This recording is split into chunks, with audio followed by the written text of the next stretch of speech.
Alright, hello everyone, and welcome back to another Limbus Company video.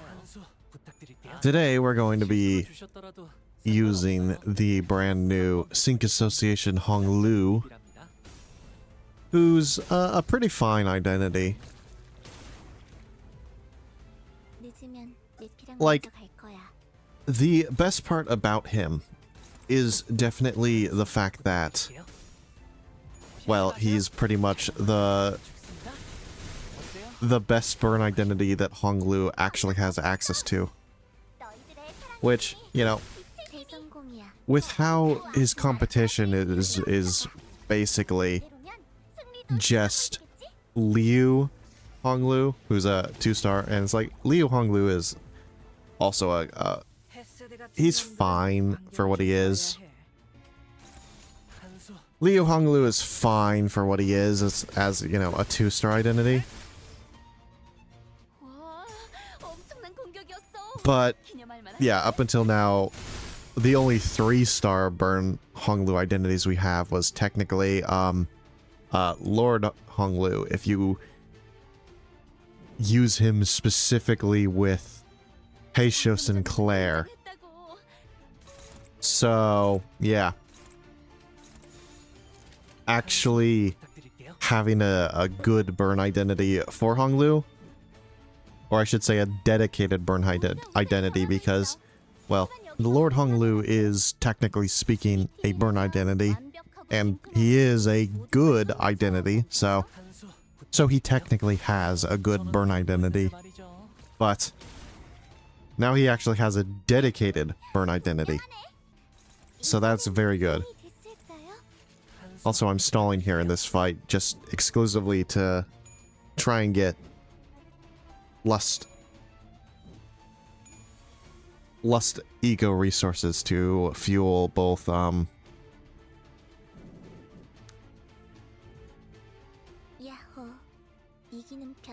yeah, artistic flavor and Bloodfiend Otis. Chef Ryoshu and Bloodfiend Otis. Hong Lu is fatal to blunt damage, so here on this first floor of Dregs of the Manor, because of course we're picking Dregs of the Manor as the first floor, that's the one you always pick, and I still didn't get it, man. There we go, finally. Now we can win.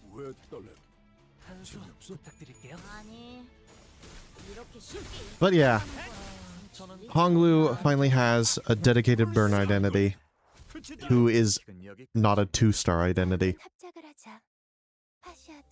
So that's very nice. Definitely the best part about this identity. Just the fact that he is a burn identity.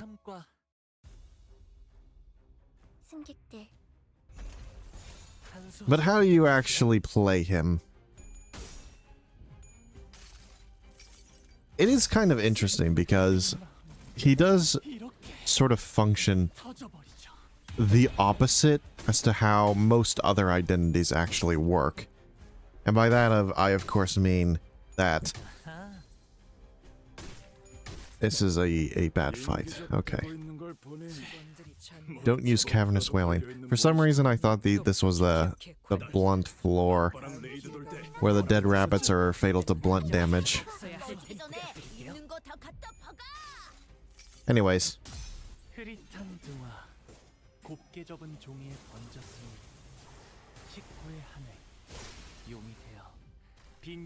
That's much better. As I was saying, he sort of functions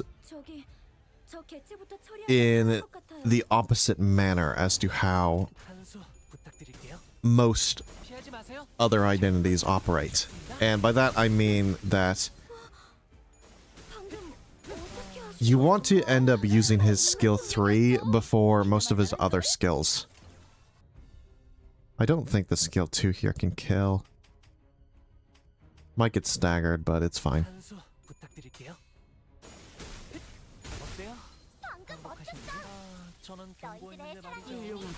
And the reason why you want to use his skill 3 before pretty much all of his other skills is because of his Nerve Strike status effect.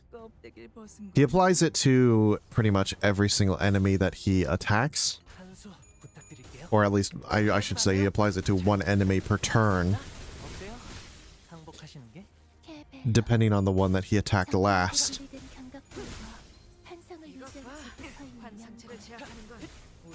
And it can stack up to 3 times, so every single turn he stacks it up one more. And all of his skills gain an extra coin depending on the nerve strike stack that he has applied.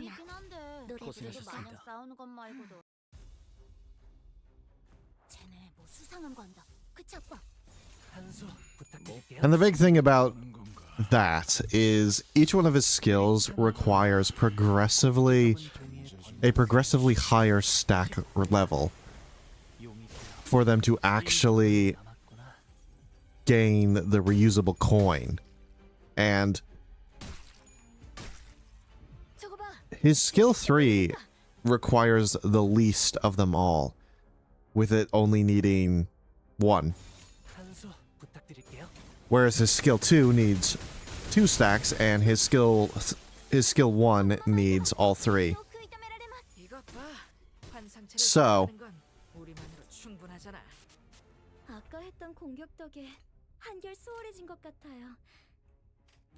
might get staggered here, but we can kill most of them, so it's fine. So that basically ends up meaning that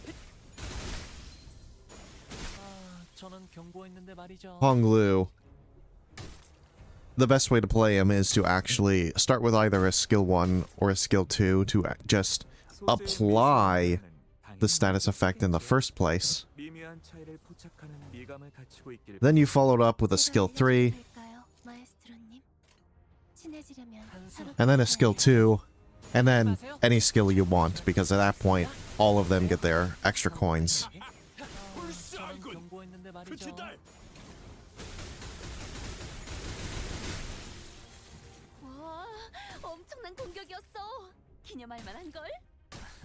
Unfortunate stagger.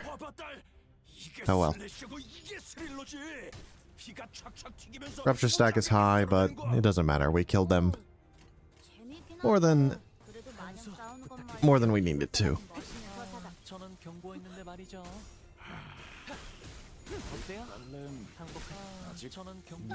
And yeah, he is a decent identity.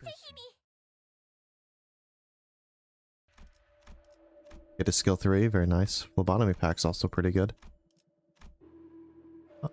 Ooh, hell yeah. Commemorative coin already?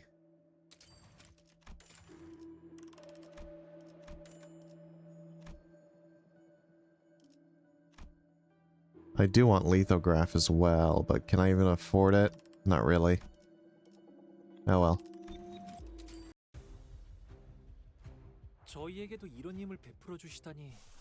He is also like most other Sync Association identities, a poise identity.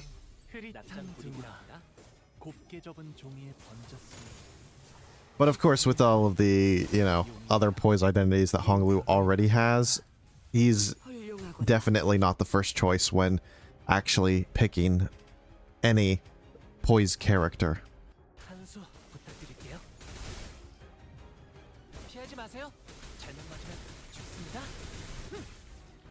Those are some unlucky skill rolls.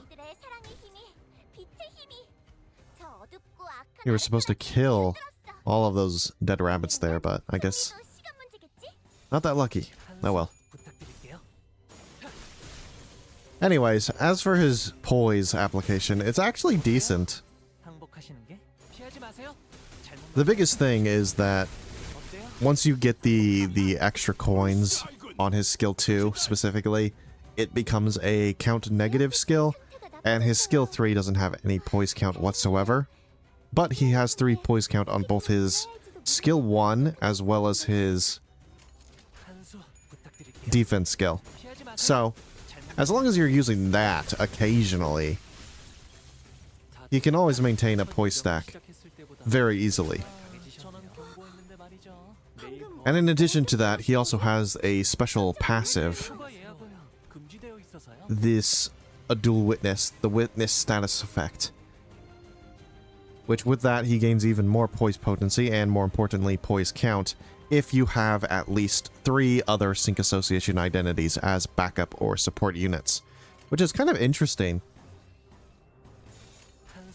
because it basically means that you don't actually want to use him with other Sync Association identities.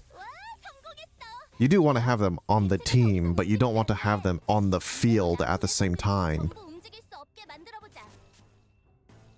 Which definitely fits the theme of the Sync Association, since they're like, you know, duelists. But yeah, I don't really know how I feel about sort of incentivizing you to just not really take all of the same team at once. It's definitely not my favorite way to play the game, but it's interesting to say the least. The only reason I don't have any of the Sync Association identities in the backup right now is because I didn't read the passive close enough when I started this Mirror Dungeon run, so I didn't realize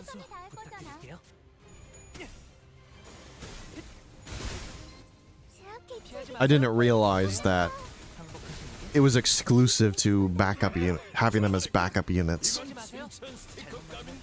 I thought he gained it from having them on the field as him, at the same time as him.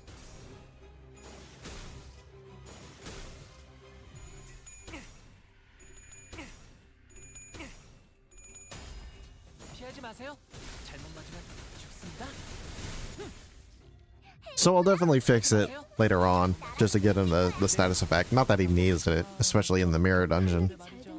Poise is super easy to come by, and that's basically all it gives him is just extra poise application, so not the most important thing in the world. You can very easily use them all in the same team, and it basically has the same effect.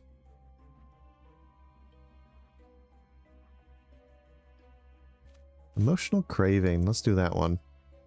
Gray coat's nice.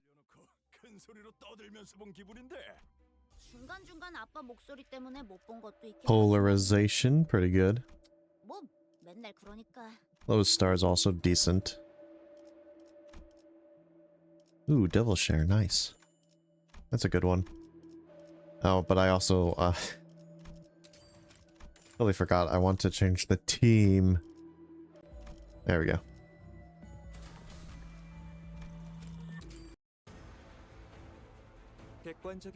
And just like that, now we have the witnessed status effect. I guess it also does give offense level. 3 extra offense level, which is nice. It's definitely the thing that affects us the most here. Considering, yeah, we don't really need the extra poise generation it applies. But the offense level is nice. And the best part about fighting actual bosses is that we can actually take advantage of our Nerve Strike status effect and get reusable coins.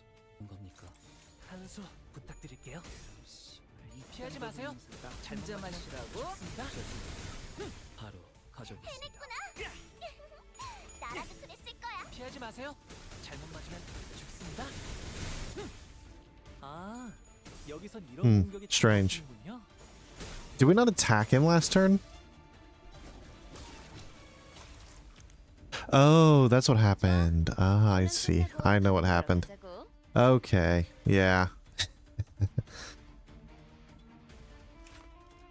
Commemorative coin is screwing us. That's what's happening.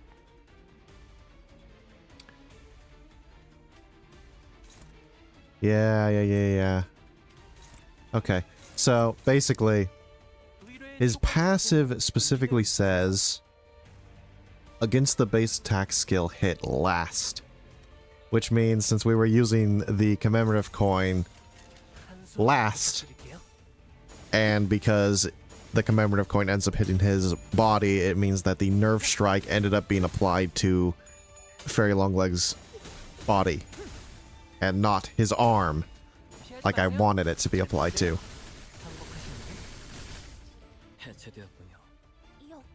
You gotta be careful with the commemorative coin.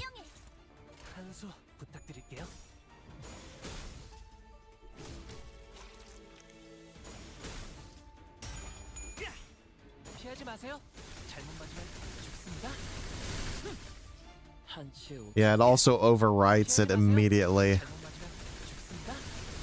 upon the initial infliction, so even though it applies the nerve strike status effect next turn, the game doesn't much care about that. If you apply it to a different body part, it's going to override it, period. Very awkward. Commemorative coin, not the best when you're fighting a boss with multiple parts. I'm now just realizing with this identity. I might actually want to get rid of it.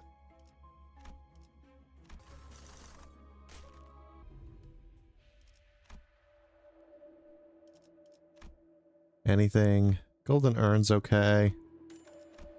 Pendant of Nostalgia is also decent. I don't think we really need this.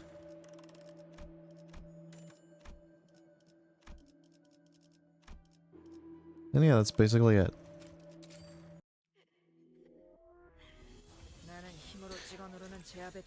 Night of Despair. Fairly easy boss when you have an evade. I mean, all bosses are pretty easy when you have an evade, as long as you actually dodge their attacks, that is. But not the most difficult thing in the world to do. Also, hi Queenie. Been a bit.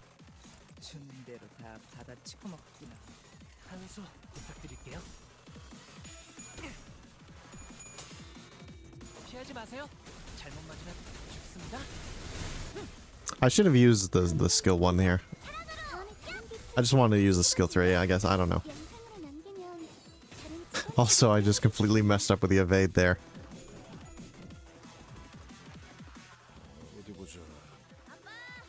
I just instantly started thinking about, I have to protect the queen, make sure she doesn't actually clash against the knight so she can do damage. And that completely screwed up the targeting of my evade. Oh well.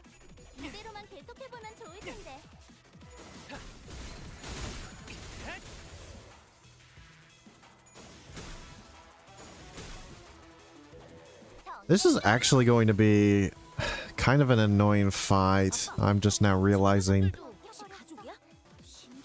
And yeah, it's because of the nerve strike. It'll be good here for this first turn, but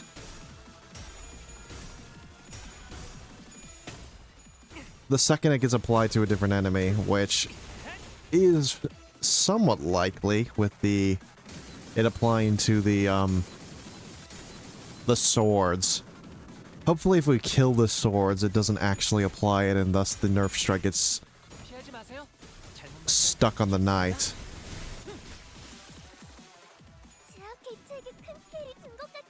But I'm looking and I don't see it. I think it might have reset.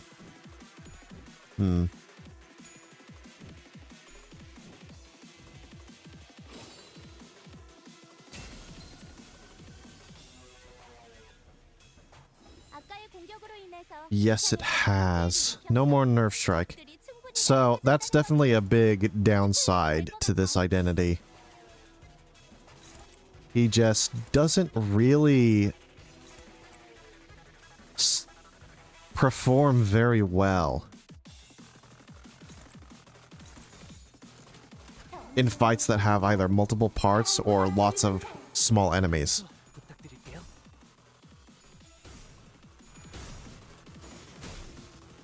How does Cinq Dawn work with her application of Nerve Strike? Is it the same as him? Because I don't remember. It's been a long time since I actually used her, so I don't really remember.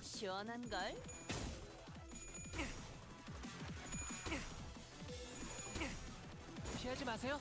잘못 맞으면 죽습니다. 교과서적이네요. 흉추에 붙은 기립들을 따라서. 예. I think she says I think in her passive it says the same thing that he says. I need to check something though.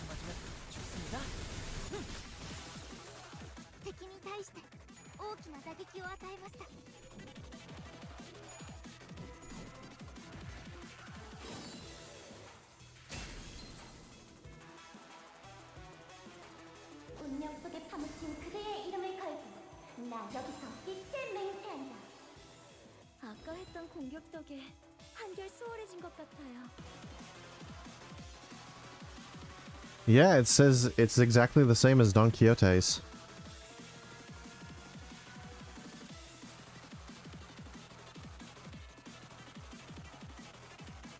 I think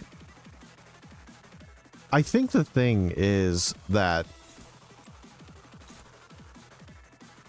he might actually be a little bugged, or it's a mistranslation or something, because it does say in his passive that it only applies it once per turn. But clearly that is not the case, because he just keeps applying it to the last person he attacks, period. And it just keeps doing it over and over and over again. Because if it really was once per turn, then you hit the Knight of Despair, it applies it with the first skill he uses, and then every skill afterwards shouldn't apply the Nerve Strike at all. But it still does, so I don't know, I think he might be... That part of him is definitely bugged or not working properly or something, I don't know. Hi, this is me in editing, and I finally just now realized what's going on with his Nerve Strike application. He's not bugged or anything, he's working exactly as intended. It's just that it's slightly confusing how it's worded, because it does say once per turn. It applies it to the target of a base attack skill he hit last. But then it also says, in focus encounters, the part. Immediately after the once per turn conditional, which that's basically saying that instead of it being once per turn, it's instead once per part. Which isn't the clearest thing in the world, but it does make sense with how he's actually working. If anything, though, it does mean that Cinq East Don Quixote needs to a bit of a touch-up with her passive specifically, because it doesn't say it nearly as clearly as Hong Lu does, and it doesn't imply that the once per turn effect becomes once per part instead in focus encounters. So, for her specifically, the way her passive is worded makes it seem like she can only apply Nerve Strike once per turn, but she works exactly like how Hong Lu works, where it's actually once per part in focus encounters. So,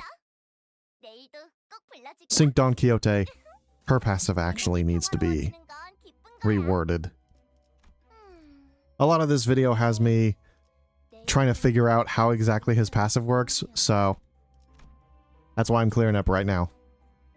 He is working exactly as intended. It's just a little confusing with how it's worded, but it is worded properly, technically. Pain of Stifled Rage, decent.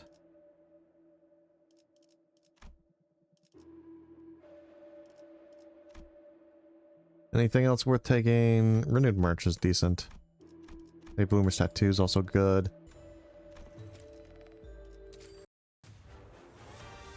Why do they even have the once per turn in their passive if it's not once per turn?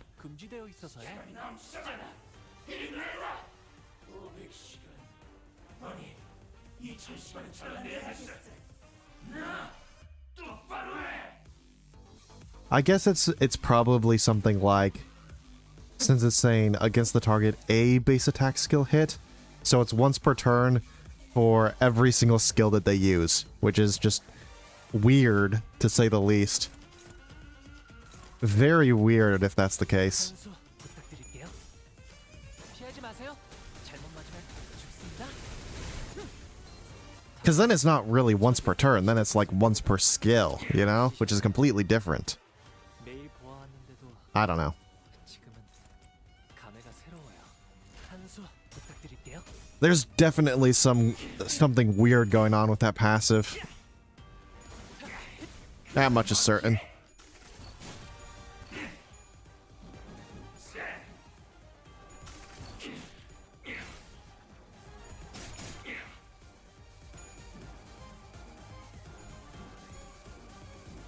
In any case, the best way to play against the Time Ripper is actually the Time Ripper is really bad for Hong Lu here. 부탁드릴게요. Once we get into his second phase, because yeah, it just 피하지 마세요. he has so many different parts. It's basically impossible for us to apply Nerve Strike onto the enemy we want it to, onto the part that we want it to. Sorry. At least his first phase is fine. 공격이 약점이었겠죠?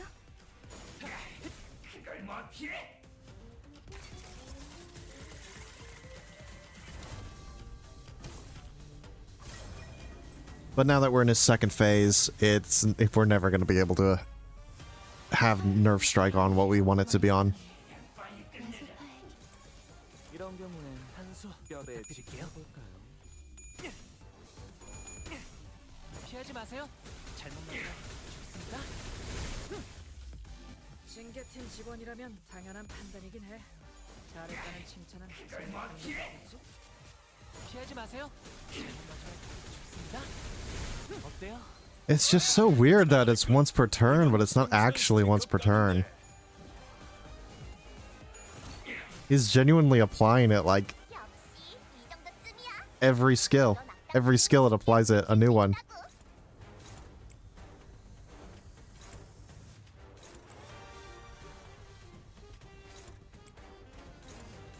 If you're clashing at all with anything. 한 수 부탁드릴게요. It's impossible to build up a stack. 피하지 마세요. 잘못 맞으면 죽습니다. Unless it's all on the same part. 다음에 다른 대체기도 다시 해보실래? 영상으로 남기면 다른 직원 Of course, all of this to say, it's like it doesn't actually affect him at all when he only has one skill slot. But the second you give him multiple, it's like good luck keeping that nerve strike status effect up. 피하지 마세요. 잘못 맞으면 죽습니다. 어때요? 승객이 딱콩 한번 먹였어.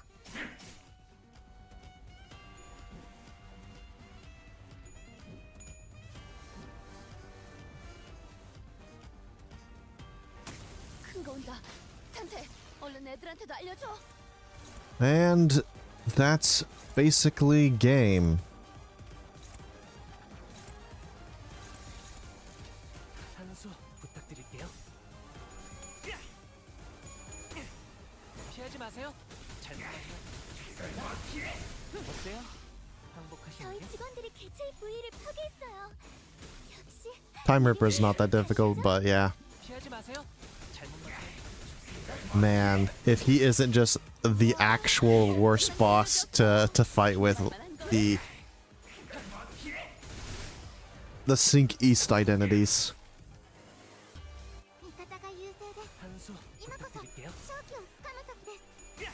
He's basically immune to Nerve Strike, which is hilarious. 피하지 마세요. 잘못 맞으면 I mean, he doesn't even have any nerves. He's just a bunch of brains in a trench coat, so I guess it kind of makes thematic sense 괴로워하는 게 느껴지지 않아? in some way. 기세로 계속 나아가 보자.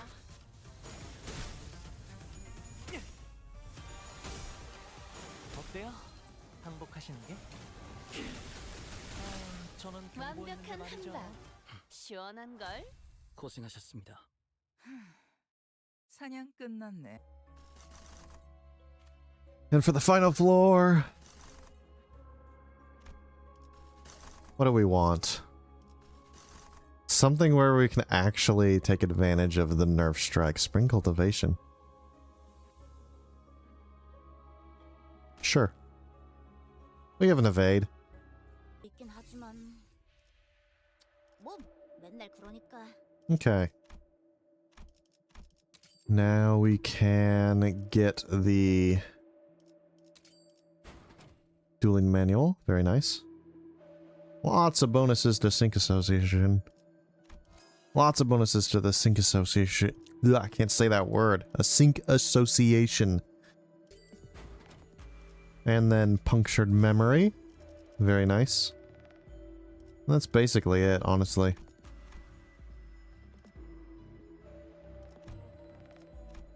Nebulizer's decent.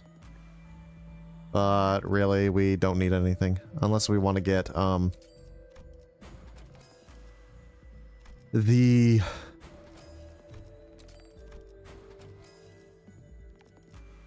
What's it called? I'm blanking. Clear mirror calm water.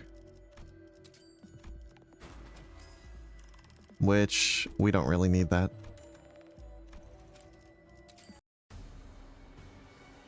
So here we go. Last fight against Wei. 좋은 일이라도 있었던 거야? 한수 부탁드릴게요. A fight that we can actually take advantage of the nerf strike, because since he only has one part, that means that, well, it's not going to constantly get reset on nothing. And because we have an evade, we can actually fight Wei, because he is way too dangerous without an evade. Or like 3 revives.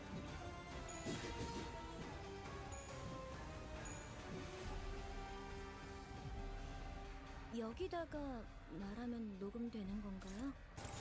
한수 부탁드릴게요. 피하지 마세요. I think we can survive at least one turn if our evade does end up failing. 아마 그 공격이 약점이었겠죠? As long as we dodge like a couple of attacks. Like, Hong Lu is fatal to wrath damage, so... yeah, there's a chance we don't survive. In fact, I think it's a pretty likely chance. Yeah, we basically have to just dodge everything. Or else we lose. 희귀의 치중의 구조와 균형이라는 기초는 완전히 아무도 망각했나요? 남아있지 않아. This is going to be a fun fight. 요즘 것들은 Be prepared for lots and lots of resets. 부탁드릴게요. 이런 고요함이지. Because that's the only way we're winning.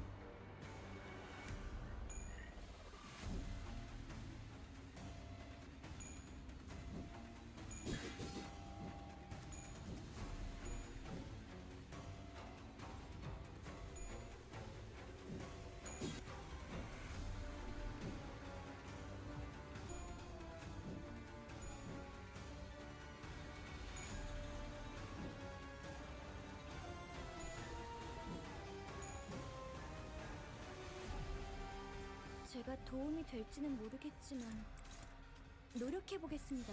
한수 부탁드릴게요. 피하지 마세요. 잘못 맞으면 죽습니다. 한치의 오차도 없군요. It's probably better to not actually clash against that sloth skill, since I'm pretty sure we can dodge it normally, but...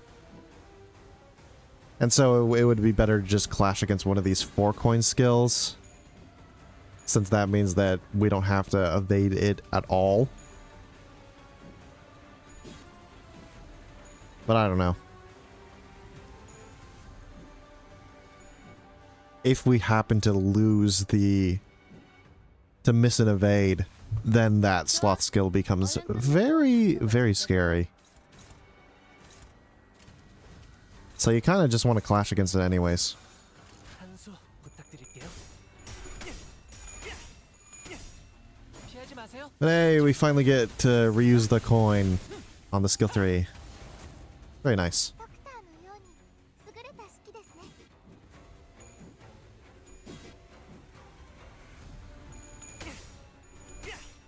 피하지 마세요. 잘못 맞으면 죽습니다. 방금 공격 다음에 다른 개체에게도 다시 해봐줄래? 영상으로 남기면 다른 직원에게도 도움이 될지도 몰라.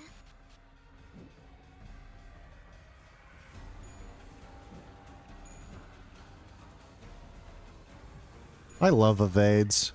They just trivialize every difficult boss. Wei is difficult. He's a very 준비되셨나요, 단테님?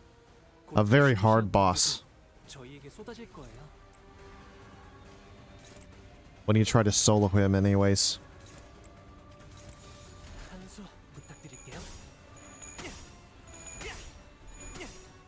피하지 마세요. 잘못 맞으면 죽습니다. 잘했군. 이건 칭찬 스티커감인데. But a single evade is all it really takes to beat him. And a little bit of luck, of course, because getting through those first 2 turns 항복하시는 게 without dying, not the easiest thing to achieve. But hey, there's the reused coin on the skill 1. That was definitely the hardest one to get. 한수 부탁드릴게요. 저는 경고했는데 말이죠. 있는 힘껏 찔러놓고 으깨놨지만 저것들은 Pretty good, 언젠가 다시 all things 재생하겠지. considered. 네, 의뢰하신 대로 잘 해결되었죠? 여기 영수증... 어라? 왜 표정이 안 좋으시죠? 급행 의뢰할증, 결투 중 가담 행위할증, 개인 정비 중 의뢰할증 모두 제대로 적용되어 있는걸요? And that's how I beat Mirror Dungeon 7 hard using only Cinq East Hong Lu. He has a pretty good identity for being a non-seasonal one. And other than that weird interaction with Nerve Strike when you give him multiple skill slots, I'd say he's fairly easy to understand as well. All around, I'd say he's just a solid identity, and being the best burn identity that Hong Lu currently has access to, well, he does have a reason to be used in an actual meta team, to say the least. Anyway, that's it from me. Like and subscribe for more videos like this one, and I'll see you in the next one. Goodbye.